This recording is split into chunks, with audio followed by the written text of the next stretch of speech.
All right, let's dive straight into this explainer, because today we are going back to a moment that completely shattered the sporting world. We're looking at the 1988 Olympic 100-meter final. It's a race that lasted less than 10 seconds, but man, its echoes are still deafening today. This wasn't just a foot race, you know.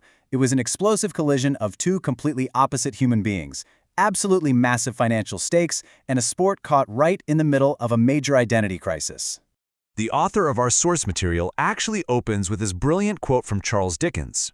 It was the best of times, it was the worst of times, it was the age of wisdom, it was the age of foolishness, and it perfectly captures that epic, high-stakes atmosphere we are about to enter at the starting blocks of the 1988 Seoul Olympics.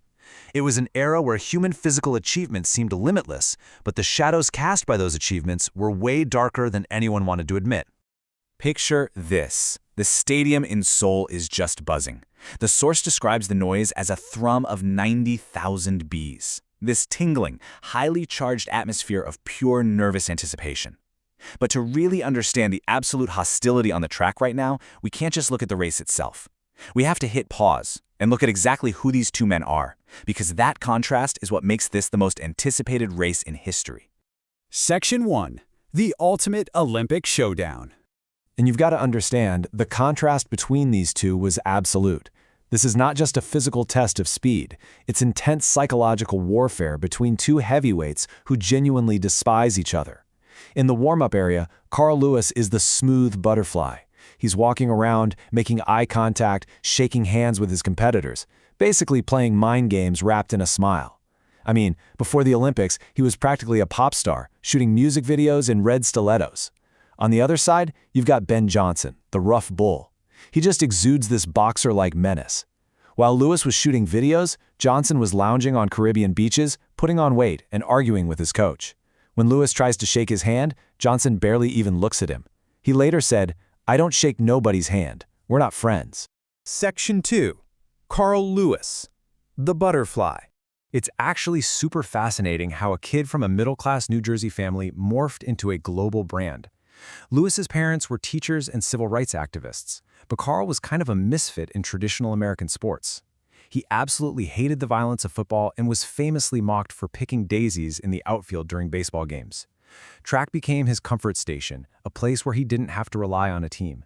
He transformed that shy individualism into a graceful, relentless machine under his coach, Tom Tellez. He even famously declared in his first week of college that he wanted to be a millionaire and never work a real job. Talk about ambition. Section 3. Ben Johnson, the bull. Then we have Ben Johnson. Talk about a contrast. This guy was a raw, natural talent. He grew up in Falmouth, Jamaica, running barefoot on dirt roads and catching pigs and chickens in his backyard. When he was 14, he emigrated to freezing cold Toronto, and the culture shock was massive. He really struggled as a shy immigrant, developed a stutter when he was 11, and found it super hard to fit into that polite, reserved Canadian culture. Track became his equalizer too, but for entirely different reasons than Lewis. Section 4. Track becomes a business. So how exactly did these two completely different guys end up at the center of a multi-million-dollar showdown? Well, behind the scenes, track and field was quietly transitioning from pure amateurism to a massive, highly lucrative business. Early in the decade, athletes were technically amateurs. Lewis's manager, Joe Douglas, used to literally collect $400 cash in brown envelopes under the table at European meets. But the dam was breaking. Shoe companies realized the incredible value of these athletes. Adidas offered Lewis a strict $8,000 contract, which he actually walked away from, eventually landing a game-changing endorsement with a growing company called Nike. And the numbers were just staggering. Lewis renegotiated his Nike contract to $200,000, which included a $40,000 bonus specifically tied to winning an Olympic gold medal. This wasn't just about pride anymore. We are talking about massive corporate investments. It also meant his pay would be severely slashed if he didn't perform. Lewis was learning the rules of business, making the stakes in Seoul literally higher than ever before. Section 5, 9.7. 9. All right, which brings us right back to the starting blocks in Seoul, where that staggering amount of money, national pride, and raw personal hatred are all on the line. Look at the stark difference in their starting techniques here. On one side, Johnson occupies the extreme corners of his lane. His head is tilted up, his dead eyes focused all the way down the track. On the other side, Lewis is folded up tightly, his feet dug into the pedals like a rock climber, head bowed down. It is the absolute perfect visual representation of the bull and the butterfly right before they strike. As the Korean command "Aten Hut" echoes, the stadium drops an entire octave in noise. Then, set, and bang. As a wisp of smoke clears the pistol, Johnson just lunges forward. The source describes him throwing his arms behind him like he's literally diving into water.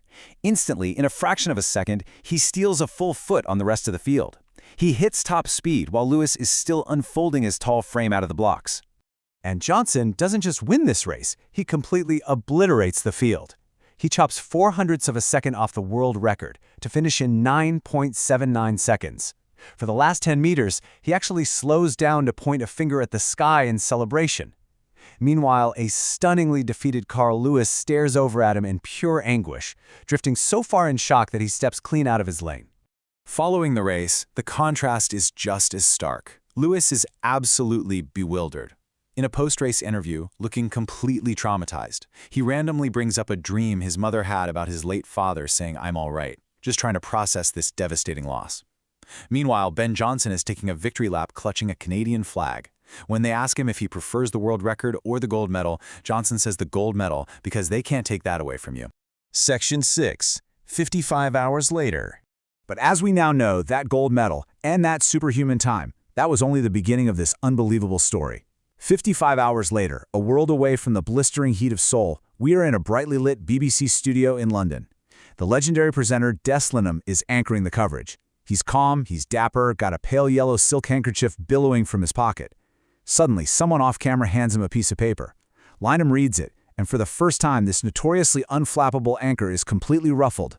He looks directly into the camera and says he's just been handed what might be the most dramatic story out of these Olympics, or perhaps any others. The impossible had happened. Ben Johnson had tested positive for a banned substance. So, knowing their incredibly different backgrounds, the massive financial incentives, and the sheer hatred on that track, what is the real takeaway here? When we look back at the shattered records and the shattered reputations, we have to ask ourselves this final question.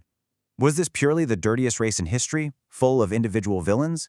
Or was this explosive 9.79 seconds simply the inevitable result of a sport that had rapidly outgrown its own amateur rules, demanding superhuman feats just to satisfy multi-million-dollar contracts? It's a fascinating question that completely changes how we view sports history. Thank you so much for joining me for this explainer, and I'll leave you to think on that.